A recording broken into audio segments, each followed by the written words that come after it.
Olá, bom dia. Hoje é segunda-feira, 12 de julho. O Senado Notícias está no ar. Vamos conferir a agenda de atividades programadas para esta segunda-feira no Senado. Daqui a pouco, às 9 horas, está marcada a reunião da Comissão de Direitos Humanos e Legislação Participativa. Vai ser realizada audiência pública sobre os impactos do novo coronavírus na população negra do Brasil. No mesmo horário, está marcada sessão de debate temático no plenário virtual do Senado sobre a situação da educação no Brasil, em face da pandemia da Covid-19. E às 2h30 da tarde, a Comissão de Transparência, Governança, Fiscalização e Controle e Defesa do Consumidor faz audiência pública para discutir a prevenção e o controle dos desmatamentos e queimadas na Amazônia brasileira. Logo mais, às 6 horas da tarde, a Comissão de Desenvolvimento Regional e Turismo vai debater com especialistas a Política Nacional de Irrigação.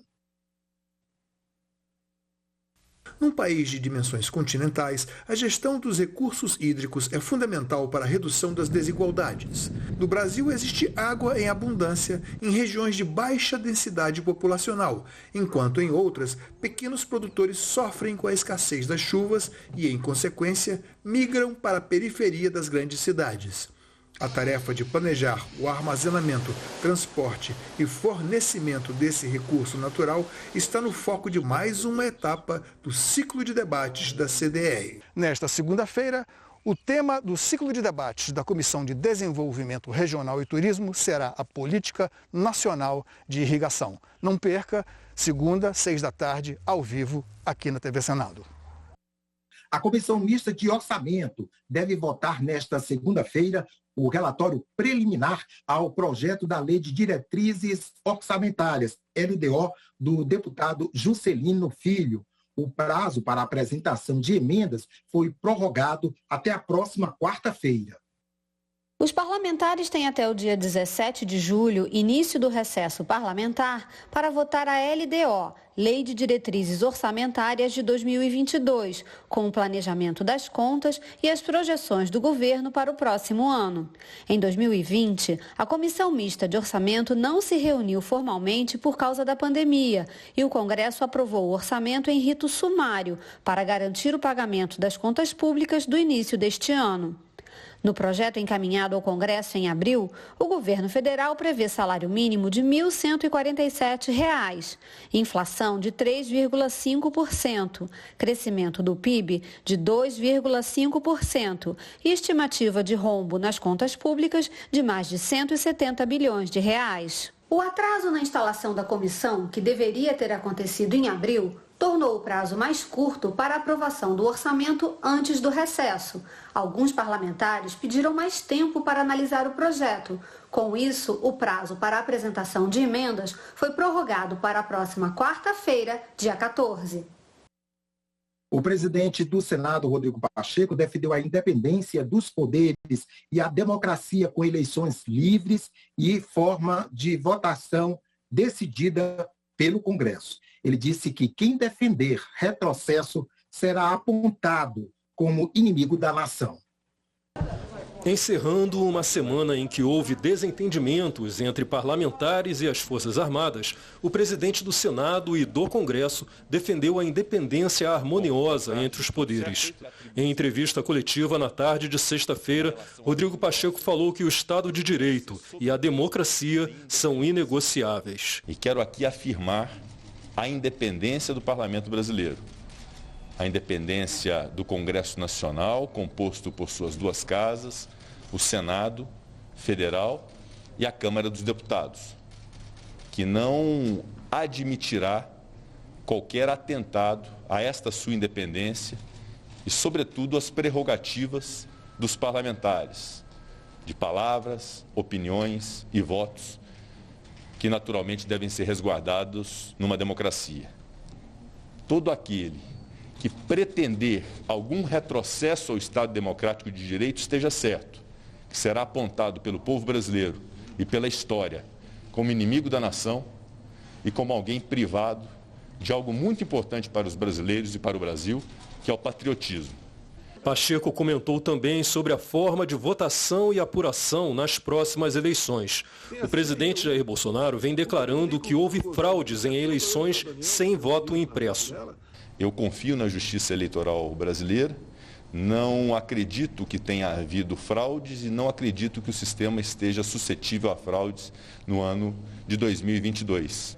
E o formato dessas eleições, que é algo que se discute muito hoje na sociedade, e se discute na sociedade isso deve ser respeitado sobre a manutenção do formato atual ou o estabelecimento de uma nova tecnologia através de voto impresso auditável, essa é uma discussão que haverá de se ter com todos os personagens da República, e é normal e fundamental que todos participem com as suas opiniões sobre esta ideia, sem ataque a pessoas, mas a ideias.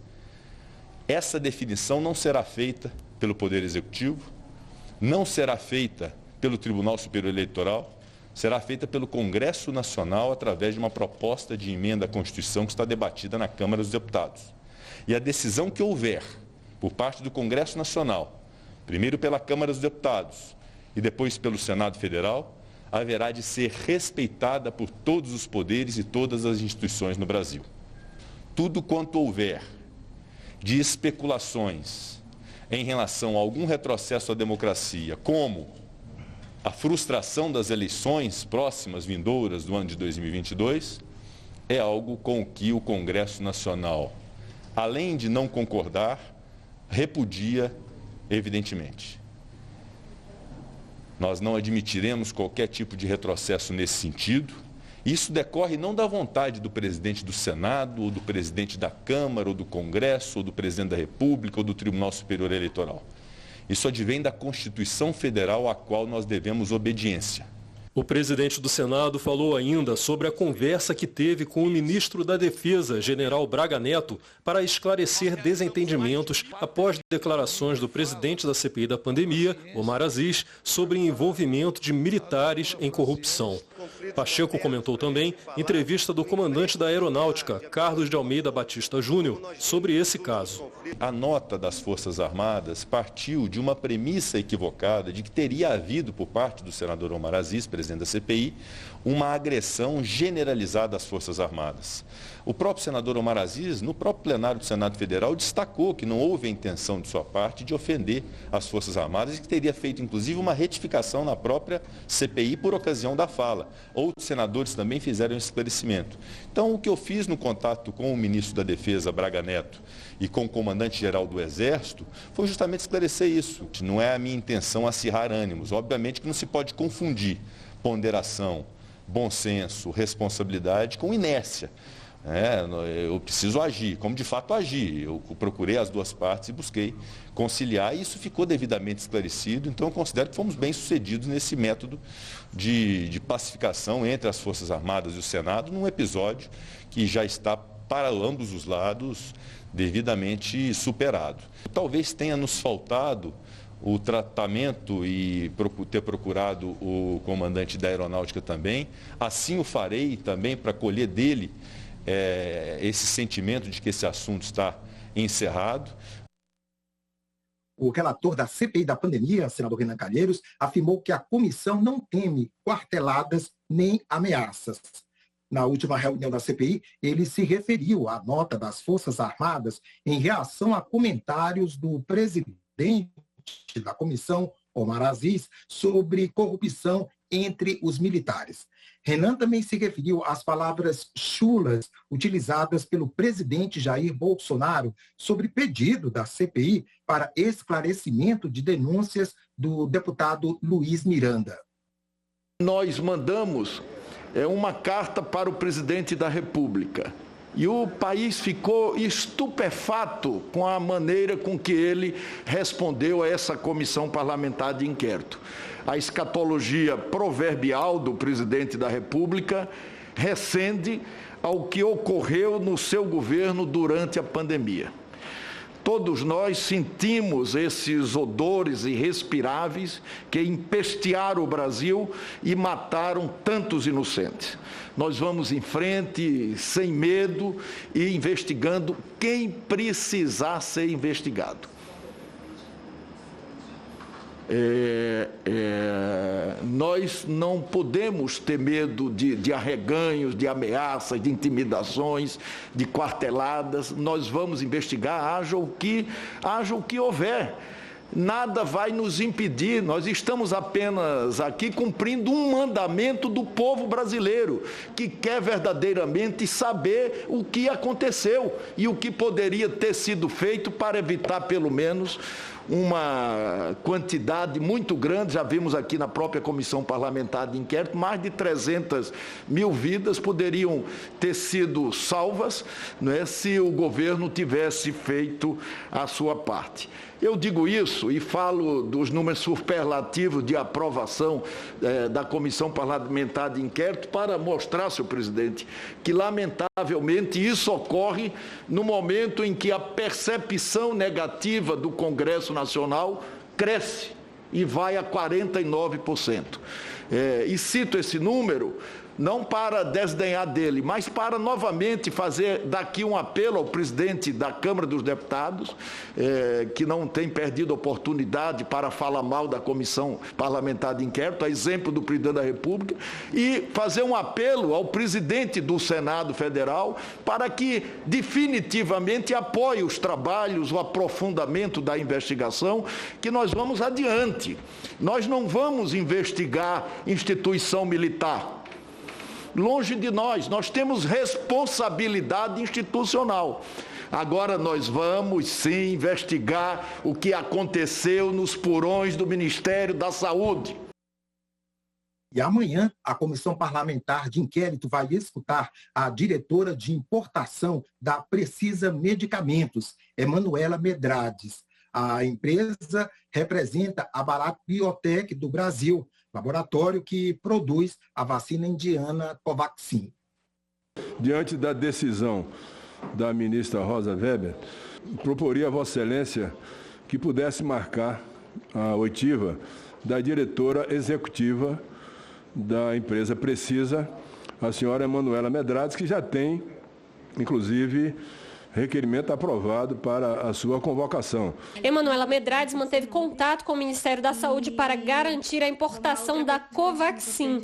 Emanuela foi a responsável por enviar ao Ministério da Saúde os documentos com as informações da importação para a nota fiscal. Detalhes como valores, quantidades e formas de pagamento. Tudo de acordo com o contrato já assinado. Esse documento é o chamado invoice.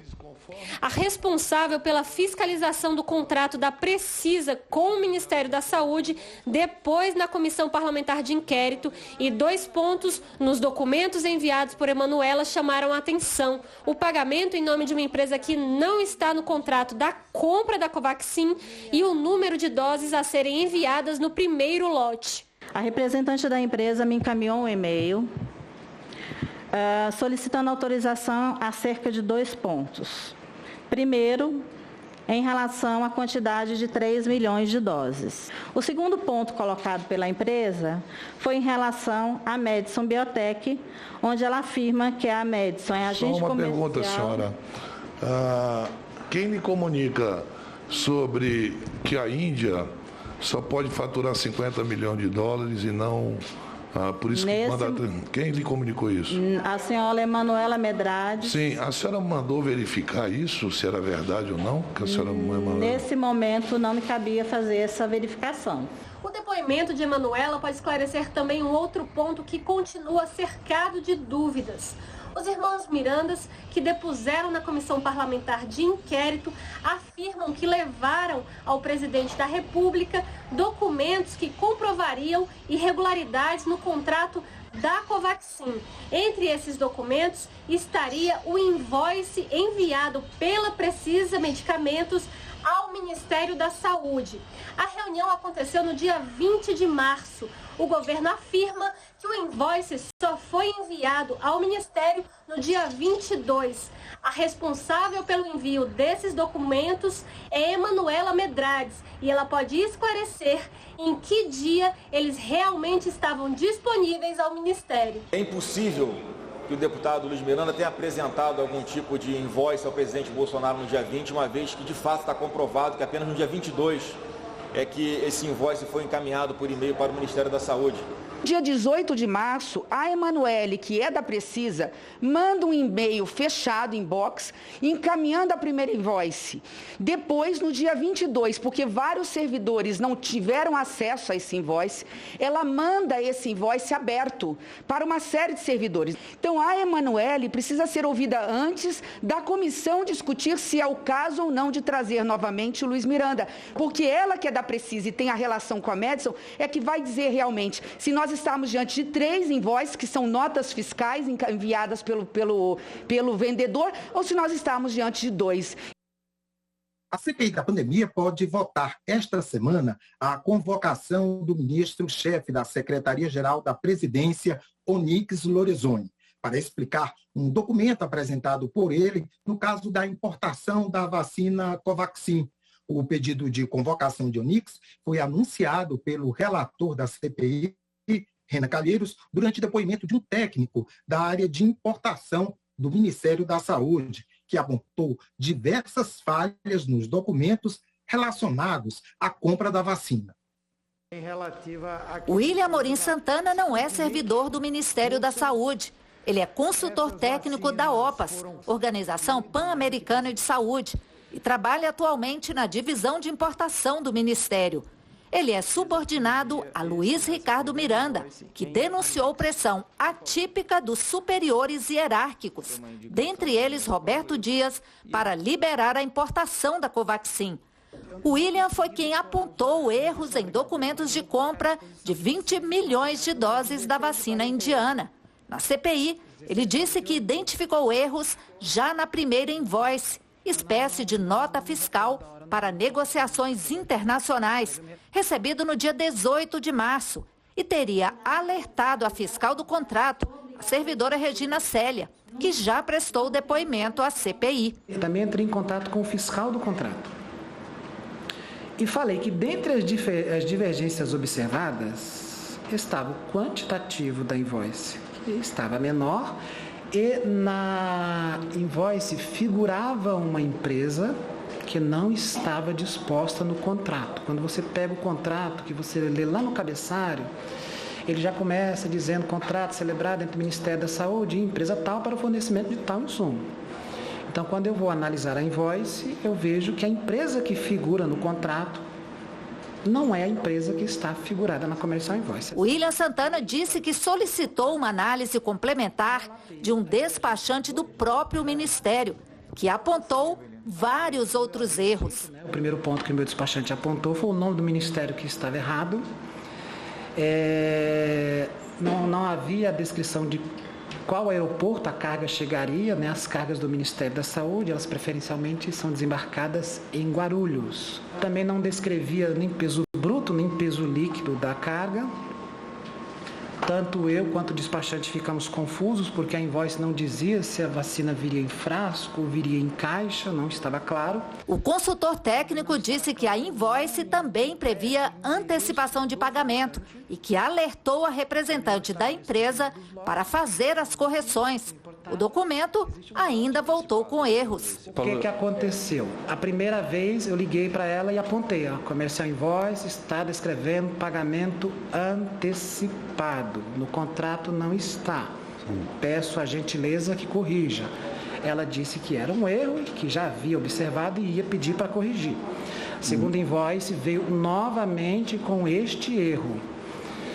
E novamente eu contactei, só que dessa vez eu mandei por escrito. Segundo William, começou agora a reunião da Comissão de Direitos Humanos e Legislação Participativa. É uma audiência pública sobre os impactos da pandemia do novo coronavírus na população negra do Brasil. Acompanhe. Minha autoria, senador Humberto Costa.